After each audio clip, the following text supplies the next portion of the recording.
उसी प्रकार एक लोकतांत्रिक जो देश होता है उसकी नींव होती है संविधान। जितना मजबूत संविधान होगा उतना ही अच्छा देश और लोकतांत्रिक देश साबित होगा। जिस प्रकार भारत का संविधान है और भारत की जो नींव है उसको संविधान कहा जाता है। अब संविधान दिवस अब मनाते क्यों हैं, एक ये भी प्रश्न आता है। ठीक है, तो बाबा साहब ने जब संविधान को पूर्ण किया था वो कितने दिनों में किया था? 114 दिन लगे थे उनको संविधान बनाने में। अब 2 वर्ष 11 महीने 18 दिन का ये एक पीरियड है। उन्होंने संविधान तो बहुत पहले बना दिया, लेकिन उसको संविधान सभा में पारित करते करते, सभी को सेटिस्फाई करते करते इतना वक्त बाबा साहब को लग गया। ठीक है, तो जब ये बन गया और 26 नवंबर 1949 को संविधान सभा में इसको प्रस्तुत किया गया और इसको संविधान सभा ने अंगीकृत किया। उसके 2 महीने बाद, ठीक 2 महीने बाद 26 नवंबर 1950 को पूरे भारत राष्ट्र में इसको क्या कर दिया जाता है? लागू कर दिया जाता है। जैसे अभी प्रियम्बल में बोले कि अंगीकृत करते हैं, ठीक है, आत्मसमर्पित करते हैं। तो ये सब जो है हमारे बिहाफ में, जो हमारे फ्रेमर्स ऑफ द कॉन्स्टिट्यूशन, मतलब जो संविधान के निर्माता थे उनके द्वारा ये हमें दिया गया। अब क्या है कि देश की आजादी लड़ना और उसको जीतना एक बहुत महत्वपूर्ण विषय है, लेकिन उससे महत्वपूर्ण विषय ये है कि उस आजादी को बनाए रखना और बचाए रखना। अब उस आजादी को बनाए रखना और बचाए रखने के लिए क्या इंपॉर्टेंट है? उसका ढांचा क्या है? वो संविधान है, क्योंकि वहीं से हमारे राइट्स मिलते हैं। फंडामेंटल राइट्स हो गए। कितने फंडामेंटल राइट्स हैं? पहले 7 से अब कितने हो गए? 6 हो गए। राइट टू प्रॉपर्टी हटा के उसको संवैधानिक अधिकार बना दिया गया, मौलिक अधिकार से। तो ये सारी चीजें होते हुए अब मेन चीज जो होती है वो प्रियम्बल होता है। ठीक है, अब प्रियम्बल ही सबसे महत्वपूर्ण होता है, जो अभी हमने पढ़ा। आप चाहे कानूनी छात्र, कानून के छात्र, लॉ के स्टूडेंट हो, या मैकेनिकल के हो, या इंजीनियरिंग के हो, किसी भी के हो, संविधान पढ़ना हमारे लिए अत्यावश्यक है, क्योंकि उसमें हमारे अधिकारों का निहित है, उसमें हमारे अधिकार निहित है। तो 1954 की बात है, बीबीसी में इंटरव्यू देने गए थे बाबा साहब। तो ये एक ऐसा परसेप्शन लाया जाता है कि बाबा साहब ने संविधान लिखा नहीं। ठीक है, तो राज बिहारी रायजादा करके कि उन्होंने लिखा है। ठीक है, तो उन्होंने सिर्फ कैलीग्राफी किया, संविधान का कच्चा मसौदा बाबा साहब ने तैयार किया। और एक ये भी मिसकंसेप्शन है कि जो बहुत सारे पार्ट हैं, जैसे मौलिक अधिकार यहाँ से लिया गया, प्रियम्बल यहाँ से लिया गया, तो सत्ता बंधुता यहाँ से लिया गया, ये सारी चीजें अलग अलग। तो बीबीसी के 1954 के इंटरव्यू में बाबा साहब से पूछा जाता है कि ये जो लिबर्टी, इक्वालिटी, फ्रेटर्निटी और जस्टिस है, ये आपने कहाँ से लिया? तो बाबा साहब कहते हैं कि जो हमारे अपने मास्टर गुरु हैं, मास्टर गुरु को बुद्धा, ठीक है, उनके द्वारा दिया गया। उन्होंने जो दिया वही चीज मैंने कॉन्स्टिट्यूशन में डाली। ये कोई मैंने फ्रांसीसी क्रांति से नहीं लिया है। ठीक है, और जो ये लिबर्टी, फ्रेटर्निटी, इक्वालिटी, जस्टिस और ब्रदरहुड है, भाईचारा, स्वतंत्रता, बंधुता, ये सारी चीजें हैं, ये राष्ट्र निर्माण के लिए अत्यावश्यक है। अगर किसी देश में लिबर्टी, इक्वालिटी, फ्रेटर्निटी, जस्टिस नहीं होगा, ब्रदरहुड नहीं होगा, तो वो राष्ट्र, एक अच्छा राष्ट्र का निर्माण नहीं हो सकता, एक अच्छा राष्ट्र पूर्व से नहीं किया जा सकता है।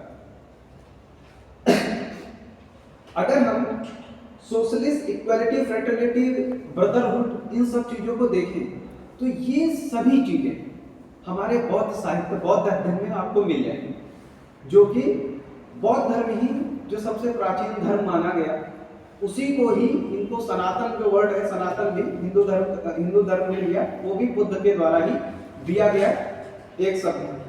अब जब संविधान बनाया गया तो ऐसा तो है नहीं, अब ऐसा तो है नहीं कि बाबा साहब आए और उनको दे दिया गया कि आप संविधान लिखिए। उनको बहुत सारी समस्याओं का सामना करना पड़ा। उसमें से मैं एक ही इंसिडेंट, 2 इंसिडेंट हैं, मैं उनको कर रहा हूँ। पहली बार संविधान सभा में जाने के लिए चुनाव थे, तो वो बंगाल से लड़े, ठीक है। उनको वहां का फिर बंगाल का एक चुनाव रद्द कर दिया गया। उसके बाद वो मुंबई से लड़े, वहां पे इसलिए क्योंकि वहां का एक सीट खाली हो गई थी, वहां से जिता के बाबा साहब को संविधान सभा में भेजा गया। संविधान सभा में पहुंचने के लिए, चुनाव जीतने के लिए बाबा साहब को बहुत संघर्ष करना पड़ा, जो चुनावी संघर्ष था। और उसके बाद एक सरदार वल्लभ भाई पटेल जी को आप जानते हो, तो वो कहते हैं कि मैंने संविधान सभा की सभी खिड़की और दरवाजे बंद कर दिए, अब देखता हूं भीमराव इस संविधान सभा में कैसे आता है। सरदार वल्लभ भाई पटेल का गुरूर तोड़ते हुए बाबा साहब संविधान सभा में जाते हैं और जीत के जाते हैं, और अपना जितने भी दलित समुदाय, जितने भी दबे कुचले, दबाए हुए, सताए हुए, शोषित थे, उनका नेतृत्व करते हैं।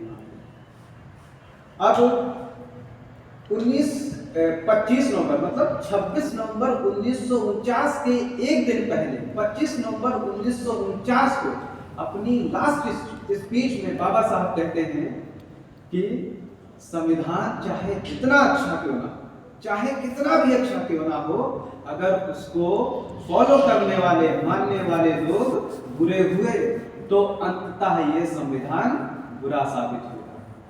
और अगर संविधान चाहे जितना बुरा क्यों ना हो, अगर उसको मानने वाले लोग अच्छे होंगे तो अंततः संविधान सही साबित होगा।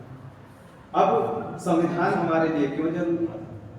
तो संविधान देश हित में जरूरी है, क्योंकि एक राष्ट्र के निर्माण, राष्ट्र हित में जरूरी है। राष्ट्र और देश के निर्माण के लिए हमें संविधान की आवश्यकता है, एक रूल बुक की आवश्यकता है, ठीक है। समाज हित में, क्योंकि सारे राइट्स किसमें दिए गए? संविधान सभा, संविधान में दिए गए।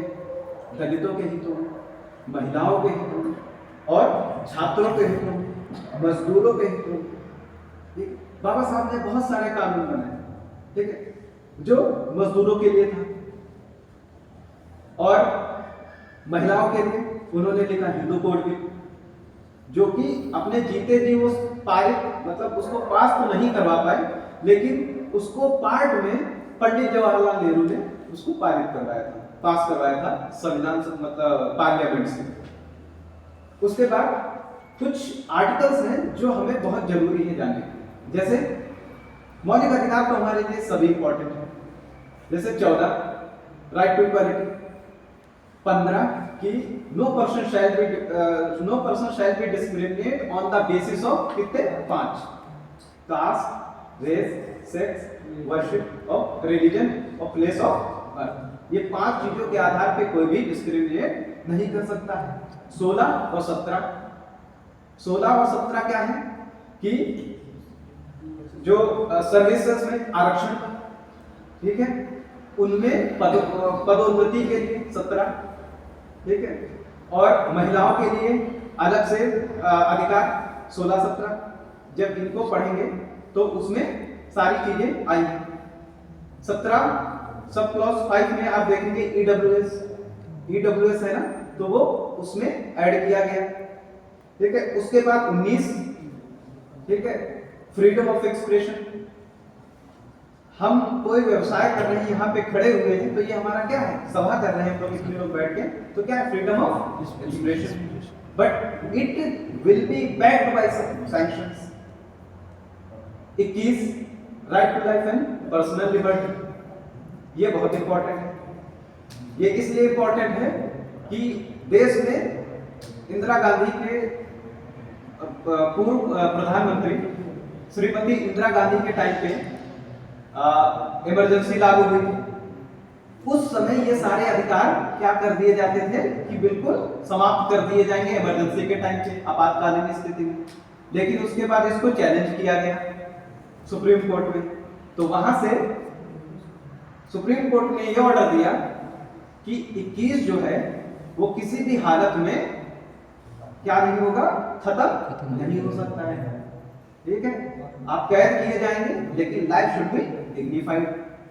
इसी के अंतर्गत 2002 में राइट टू एजुकेशन जोड़ा गया, आरटीई, जिसके तहत 14 वर्ष तक बच्चे क्या करेंगे, पढ़ाई करेंगे, वो भी मुफ्त, सरकारी और गैर सरकारी स्कूल्स में, जिसका प्रावधान दिया गया उसमें।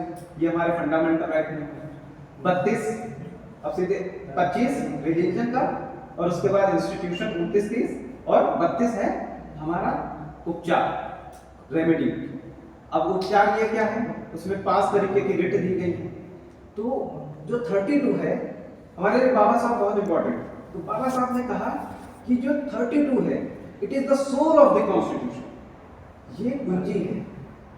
ये कुंजी क्या है कि अगर आपके अधिकारों का हनन होता है, फंडामेंटल राइट्स का हनन होता है, तो आप सीधे कहां जा सकते हैं, 32 के तहत सुप्रीम कोर्ट जा सकते हैं और 226 के तहत हाई कोर्ट जा सकते हैं। ऐसे आप सीधे नहीं जा सकते हाई कोर्ट और सुप्रीम कोर्ट, एक हायरार्की होती है, लोअर कोर्ट उसके बाद हाई कोर्ट उसके बाद सुप्रीम कोर्ट, ऐसे ऐसे आप जाएंगे। तो वहां तक जाएंगे तो उसका टूल हमें हमारे पास 32।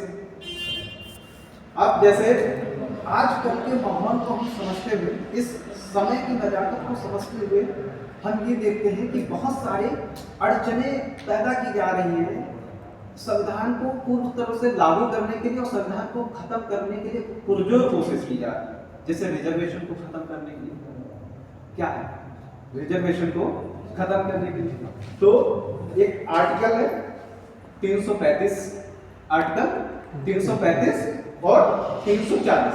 335 है SC/ST के लिए और 340 है किसके लिए, OBC के लिए। जब 335 बाबा साहब ने संविधान में